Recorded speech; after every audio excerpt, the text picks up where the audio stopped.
악한 영이 당신의 삶을 공격할 때 나타나는 6가지 징후. 여러분, 악한 영의 공격을 받아본 적이 있나요? 우리의 삶 속에서 때때로 영적인 전쟁이 일어나는 것을 느낄 때가 있습니다.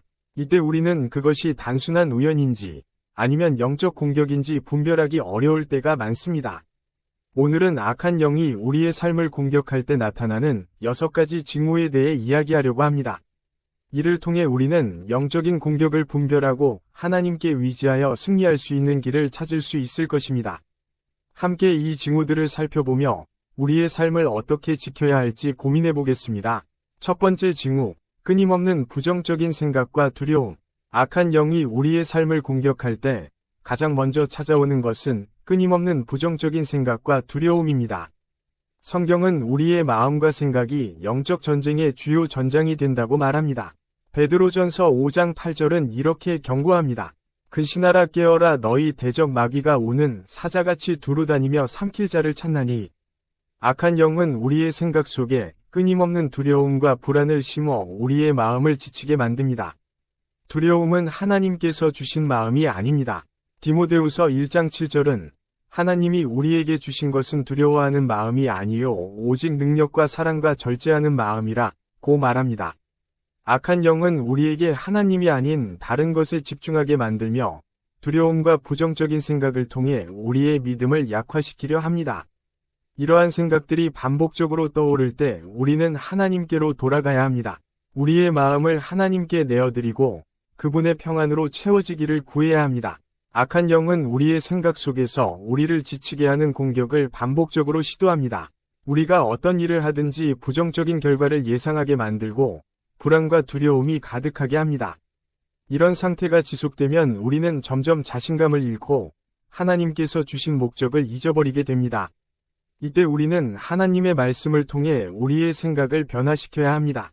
로마서 12장 2절은 너희는 이 세대를 본받지 말고 오직 마음을 새롭게 함으로 변화를 받아 하나님의 선하시고 기뻐하시고 온전하신 뜻이 무엇인지 분별하도록 하라 고 말씀합니다. 하나님께서는 우리의 생각을 변화시키고 우리의 마음을 새롭게 하여 주시기를 원하십니다. 이러한 부정적인 생각과 두려움을 극복하기 위해 우리는 말씀 묵상과 기도를 통해 하나님의 진리에 더욱 깊이 뿌리내려야 합니다. 하나님께서 우리를 얼마나 사랑하시고 우리를 위해 준비하신 계획이 얼마나 놀라운지 깨달을 때 우리는 두려움과 부정적인 생각에서 자유로워질 수 있습니다. 우리의 마음이 하나님으로 인해 평안해지고 그분의 진리로 채워질 때 악한 영은 더 이상 우리를 지배할 수 없습니다. 두 번째 징후, 기도와 말씀에 대한 무기력감. 악한 영의 공격은 우리의 영적 생활을 무기력하게 만듭니다. 특히 기도와 말씀에 대한 열정이 사라지고 무기력함이 찾아올 때가 있습니다. 에베소서 6장 12절은 이렇게 말합니다. 우리의 씨름은 혈과 육을 상대하는 것이 아니요 통치자들과 권세들과 이 어두움의 세상 주관자들과 하늘에 있는 악의 영들을 상대함이라.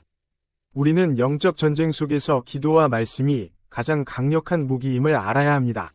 하지만 악한 영은 우리가 이 무기를 사용하지 못하도록 방해합니다. 기도할 힘이 없어지고 말씀을 읽고 싶어도 집중이 되지 않을 때 이는 악한 영의 공격일 수 있습니다.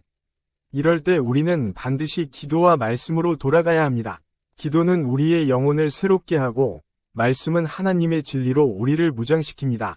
기도와 말씀을 통해 다시 한번 영적으로 무장하고 악한 영의 공격을 물리쳐야 합니다. 기도와 말씀에 대한 무기력감을 느낄 때 우리는 결단이 필요합니다. 마치 운동을 시작할 때 처음에는 어렵지만 점점 몸이 익숙해지는 것처럼 영적인 훈련도 꾸준함이 필요합니다. 하루의 짧은 시간이라도 하나님과의 교제를 위해 시간을 내고 그분의 말씀을 묵상해 보세요.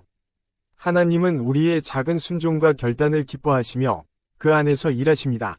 또한 기도의 자리에 나아갈 때 혼자가 아닌 다른 성도들과 함께 기도하는 것도 큰 힘이 됩니다.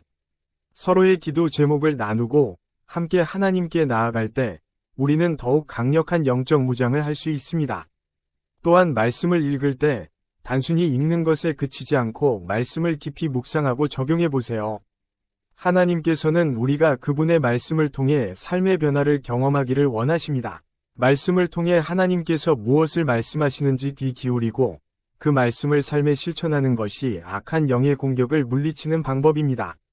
무기력감이 찾아올 때일수록 우리는 하나님께 더욱 가까이 나아가고 그분의 능력으로 다시 충만해질 필요가 있습니다.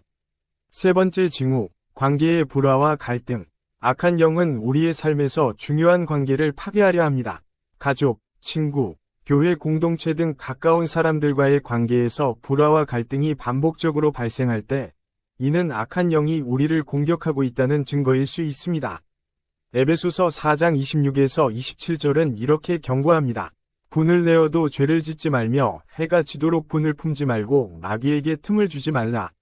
악한 영은 우리의 분노와 미움을 통해 틈을 타서 관계를 깨뜨리고자 합니다. 관계에서 발생하는 갈등은 우리의 마음을 어둡게 만들고 하나님과의 관계마저 멀어지게 합니다. 악한 영은 우리가 고립되기를 원하며 하나님과 멀어지도록 만듭니다.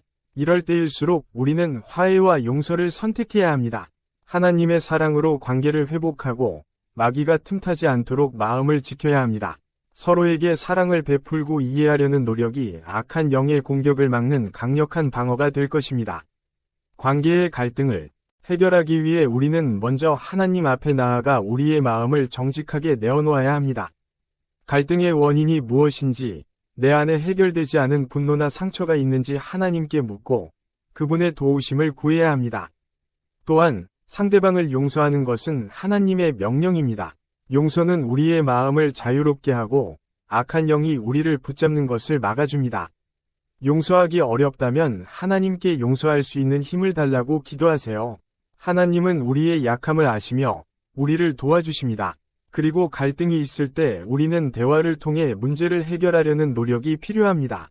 오해가 있다면 풀고 상처받은 부분에 대해 솔직하게 이야기하는 것이 중요합니다. 악한 영은 우리가 서로 단절되고 고립되기를 원하지만 하나님께서는 우리가 사랑 안에서 하나 되기를 원하십니다. 우리가 서로 사랑하고 이해하려고 노력할 때 하나님께서 그 관계 속에 역사하시고 회복의 은혜를 부어주실 것입니다. 네 번째 징후, 극도의 피로와 무기력함. 악한 영의 공격은 우리의 몸과 마음에 극도의 피로와 무기력함을 가져옵니다. 마치 아무 이유 없이 모든 에너지가 빠져나가는 듯한 느낌을 받을 때가 있습니다. 이것은 단순한 육체적 피로를 넘어 영적 공격의 신호일 수 있습니다. 시편 91편 1에서 2절은 이렇게 말씀합니다. 지존자의 은밀한 곳에 거주하며 전능자의 그늘 아래에 사는 자여 나는 여호와를 향하여 말하기를 그는 나의 피난처요 나의 요새요 내가 의뢰하는 하나님이라 하리니. 우리는 이 피로감을 느낄 때 하나님께로 피해야 합니다. 악한 영은 우리의 영적 에너지를 소모시켜 하나님과 멀어지게 하려 하지만 우리는 하나님의 은혜 안에서 힘을 얻어야 합니다. 여러분이 극도로 지치고 무기력함을 느낄 때 하나님께 나아가 휴식과 회복을 구하세요. 하나님은 우리의 피난처이시며 그분 안에서 우리는 새로운 힘을 얻을 수 있습니다. 영적인 쉼을 통해 악한 영의 공격을 물리칠 수 있습니다. 또한 피로와 무기력함이 찾아올 때 우리는 우리의 일정을 돌아보고 우리의 삶이 과도하게 바쁘지는 않은지 점검해 보아야 합니다. 악한 영은 우리가 하나님과의 시간을 빼앗기고 세상적인 일에만 몰두하게 만들어 지치게 합니다. 우리에게 필요한 것은 하나님 안에서의 쉼과 재충전입니다. 예수님께서는 마태복음 11장 28절에서 수고하고 무거운 짐진 자들아 다 내게로 오라 내가 너희를 쉬게 하리라 고 말씀하셨습니다. 하나님 안에서 참된 쉼을 찾을 때 우리는 다시 일어설 수 있는 힘을 얻게 됩니다. 다섯 번째 징후, 하나님과 멀어진 듯한 느낌. 악한 영은 우리에게 하나님께서 멀리 계신 것처럼 느끼게 만듭니다. 기도해도 하나님께서 듣지 않으시는 것 같고 그분의 임재를 느낄 수 없을 때 이는 악한 영이 우리와 하나님 사이를 멀어지게 하려는 공격일 수 있습니다. 로마서 8장 38에서 39절은 이렇게 말합니다. 내가 확신하 노니 사망이나 생명이나 천사들이나 권세자들이나 현재 일이나 장래 일이나 능력이나 높음이나 깊음이나 다른 어떤 피조물이라도 우리를 우리 주 그리스도 예수 안에 있는 하나님의 사랑에서 끊을 수 없으리라. 하나님은 결코 우리를 떠나지 않으십니다. 우리가 하나님을 느끼지 못할 때도 그분은 우리 곁에 계십니다. 이럴 때 우리는 믿음으로 하나님께 나아가야 합니다. 악한 영의 속임수에 넘어가지 말고 하나님의 말씀을 붙잡으세요. 하나님께서는 언제나 우리를 사랑하시며 우리가 그분께 돌아오기를 기다리고 계십니다. 우리가 하나님께 나아가려 할 때 악한 영은 결코 우리를 막을 수 없습니다. 하나님과 멀어진 것 같은 느낌이 들 때 우리는 믿음의 행위를 지속해야 합니다. 감정이 따르지 않더라도 기도하고 말씀을 읽으며 하나님께 나아가세요. 하나님께서는 우리의 믿음의 결단을 기뻐하시며 그 안에서 일하십니다. 또한 찬양을 통해 하나님의 임재를 경험할 수 있습니다. 찬양은 우리의 마음을 하나님께로 향하게 하고 하나님과의 친밀함을 회복하는 데 큰 도움이 됩니다. 하나님께서는 찬양하는 자에게 가까이 다가오시며 그분의 임재로 우리를 새롭게 하십니다. 6번째 징후, 죄에 대한 유혹과 죄책감의 반복. 악한 영은 우리가 죄에 빠지도록 끊임없이 유혹하며 그 후에는 죄책감을 느끼게 만들어 우리를 하나님으로부터 멀어지게 합니다. 베드로전서 5장 9절은 이렇게 말합니다. 너희는 믿음을 굳건하게 하여 그를 대적하라. 이는 세상에 있는 너희 형제들도 동일한 고난을 당하는 줄을 알미라. 악한 영은 우리의 약한 부분을 공략하여 죄의 유혹을 던집니다. 유혹에 넘어갔을 때 악한 영은 죄책감을 통해 우리를 정죄하고 하나님께 나아가는 것을 막으려 합니다. 그러나 우리는 예수 그리스도의 보혈로 죄 사함을 받았습니다. 요한일서 1장 9절은 만일 우리가 우리 죄를 자백하면 그는 미쁘시고 위로우사 우리 죄를 사하시며 우리를 모든 불의에서 깨끗하게 하실 것이요 라고 말씀합니다. 죄를 자백하고 하나님께 돌아갈 때 우리는 악한 영의 속임수를 물리치고 다시 하나님의 은혜 안에 설 수 있습니다. 우리가 죄의 유혹을 받을 때는 즉시 하나님께 도움을 구해야 합니다. 유혹은 우리 스스로의 힘으로 이기기 어렵지만 하나님께서는 우리에게 피할 길을 예비하십니다.